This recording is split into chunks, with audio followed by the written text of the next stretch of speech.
From the Tennessee Valley Weather Channel, this is Midday Weather.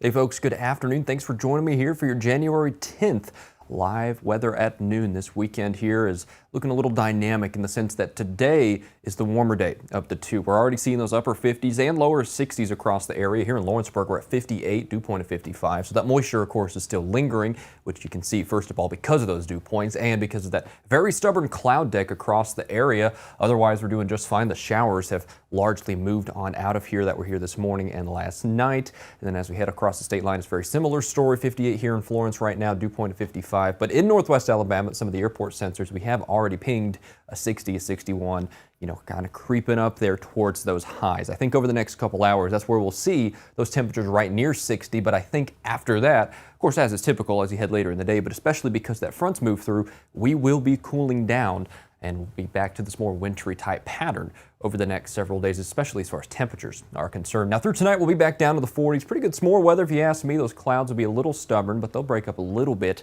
as we head through the next 12 to 18 hours, leading to pretty decent day tomorrow, at least in terms of less shower activity. We'll be dry for our Sunday. However, we will have much cooler temperatures. Notice these 40s on the board as compared to the upper 50s and 60s today. Quite a substantial drop, 15 to 20 degrees cooler tomorrow than we'll see today. Hopping out towards northwest Alabama, northeast Alabama as well. Same story, notice those widespread 40s there, and it'll be a little breezy out there. We'll have winds sustained 10 to 15 miles an hour, perhaps even gusts to 20, 25 miles an hour. So certainly you'll want to go ahead and bundle up because, yeah, we'll be in the 40s, but those feels like temperatures will be lower than that thanks to that wind. It'll feel a little bit brisk out there. So let's call it a breezy Sunday out there. Otherwise, doing just fine. We've certainly had several breezy days like that over the last couple of months. So taking a look at the extended term futurecast, Monday looks good too. I think we have pretty good conditions there, a little less windy, but still pretty cool. As we head through Tuesday, same story, winds back out of the south.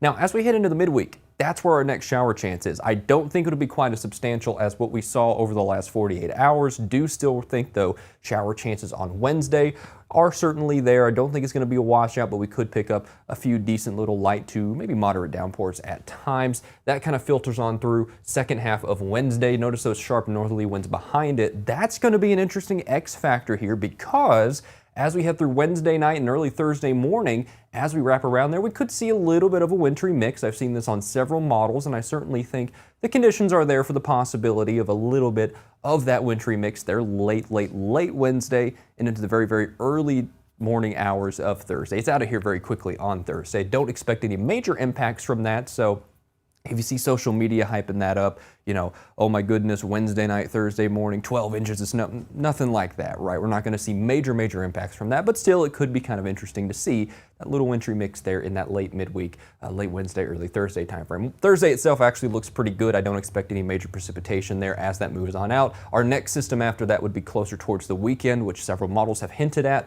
but before that, of course, only Wednesday, second half of Wednesday, and first early morning hours of Thursday is where we'll watch for showers. First half of the week, I think, is pretty much dry. We're not seeing major indications of precipitation there. All right, so of course, like I mentioned, tomorrow's going to be a little breezy. We're going to see those gusts 20 to 25 miles an hour. Going to feel colder than it actually is because of that, so certainly bundle up if you have outdoor plans after church. Then as we head through Monday, Tuesday, actually pretty nice weather. In fact, getting back to the 50s. I think we have a pretty good start to our week and maybe a few areas Wednesday night into Thursday, again, seeing a little bit of a wintry mix. No major impacts expected from that right now. Those end Thursday, end of the week looks fine. And towards next weekend, we could see another shower system. Do want to watch that there. Depending on how much cold air filters in, maybe we could see more of that, or maybe it will be more rain. Very far out, too hard to say at the moment. But certainly, though, I think an active pattern does kind of stick around in the extended term. Well, thanks for joining me here for your live forecast update, folks. I'll be back with you at 2 p.m. for a fresh look at your afternoon forecast, so tune in then for the latest. You're watching the Tennessee Valley Weather Channel.